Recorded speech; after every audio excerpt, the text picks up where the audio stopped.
Alright, so there's been a new patch release and it's a new version, I guess. So it says the Rim Grindr mobile has been released, so I can understand why the game has been getting a lot of attention recently over the few days. And you can look for it in the Google Play Store and App Store. Next one is some translations have been added for the languages Spanish, German, French, and Brazilian Portuguese. As already detected, alright. Global reminder. Now this is something we're interested in. The Valentine's event, which will be starting on the 14th of February. So when I'm making this, it's on the 12th. So about 2 days more left to go. And it'll go on for about 5 days if you're, 14, 15, 16, 17, 18.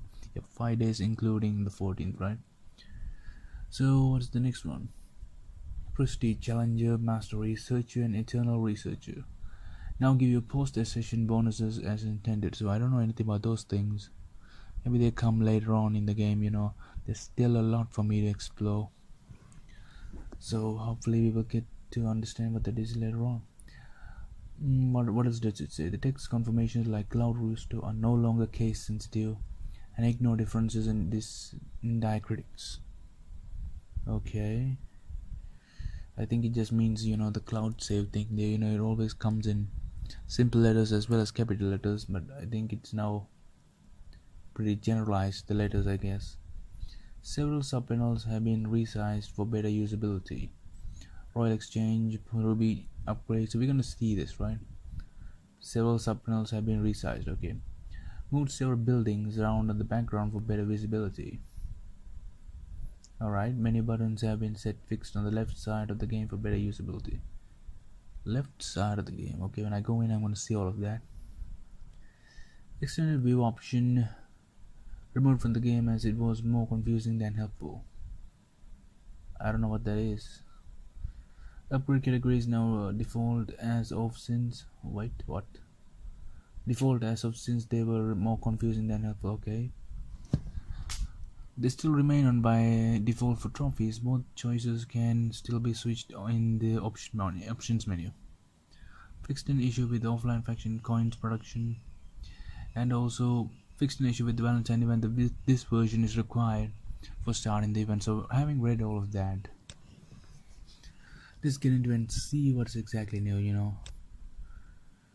Okay, so the text seems a little bit different. Yeah, the shop and subscribe buttons seem a little bit different, and yep, these buttons also seem, oh, well, they're really good. I mean, really nice how it just immediately popped up. Okay, so what were they mentioning? Tell me something about the trophies or something like that. What about this Ruby upgrades? Okay, so it shows this one. It's now got a bigger, view thing. It seemed to run a little bit much more smoother, right? Earlier it wasn't this smooth when I opened stuff. They don't usually, come off. So what about the events, right? No events. So the event will be starting on 14th, if I recall right.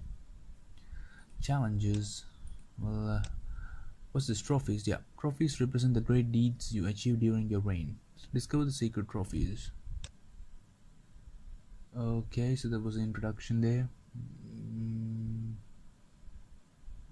Alright, so it's telling me to discover the secret trophies, but the total number of trophies, I think, even the last time I said it was 772.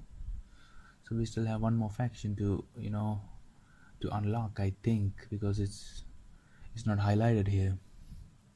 So that's gonna be an interesting experience to go through, and also you can see a little bit of improvement, just mostly graphical improvement, and the game just runs a lot smoother.